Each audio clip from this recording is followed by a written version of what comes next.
భవనానికి వెన్నెముకలా నేనున్నా, ఎక్కువ తక్కువ తమాషాలు చేస్తే తాట తీస్తా అని చెప్పడం కోసమే బాబాసాహెబ్ అంబేద్కర్ గారి విగ్రహం ఇక్కడ వెన్నెముకల నిలబడ్డది. ఆయన స్ఫూర్తితో పరిపాలన సాగించాలని కంకణం కట్టుకున్నటువంటి మన తెలంగాణ రాష్ట్ర ముఖ్యమంత్రి వర్యులు కేసీఆర్ గారు ఆయన రచించిన ఆర్టికల్ 3 ప్రకారం తెచ్చుకున్న తెలంగాణలో ఆయన ఆశించిన దళితుల ఆర్థిక స్వావలంబనను, ఆర్థిక ప్రగతిని నిజం చేస్తూ ఆయన స్ఫూర్తిగా ఉండాలని బాబాసాహెబ్ అంబేద్కర్ గారిని ఇంత ఎత్తుగా నిలిపినటువంటి గౌరవ కేసీఆర్ గారికి మన అందరం కూడా చప్పట్లతో, హృదయ చప్పట్లతో, అందరం కూడా కరతాళ ధ్వనులతో వారికి ధన్యవాదాలని తెలియజేద్దాం.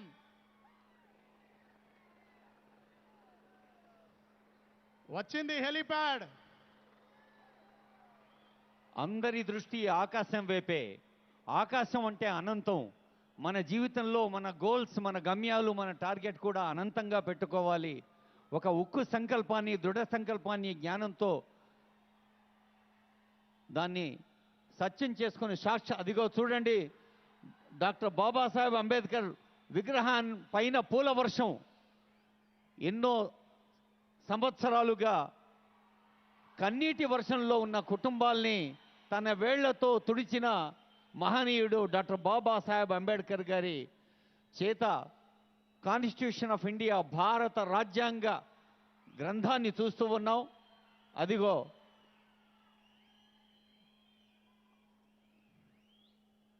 అక్కడ పూల వర్షం, ఇక్కడ చప్పట్ల వర్షం.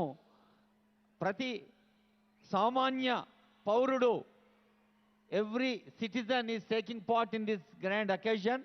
ఇక్కడ సభలో ఉన్నవారే కాకుండా మరి వివిధ ప్రసార మాధ్యమాల ద్వారా చూస్తున్న వాళ్ళు, తెలంగాణ రాష్ట్ర వ్యాప్తంగా, ఇతర రాష్ట్రాలు, దేశంలో అంతర్జాతీయంగా ఉన్న అందరూ ఈ పండుగలో పాల్గొంటున్న ఆనందాన్ని సొంతం చేసుకుంటున్నారు. ఈ పూలవాన మధ్య మన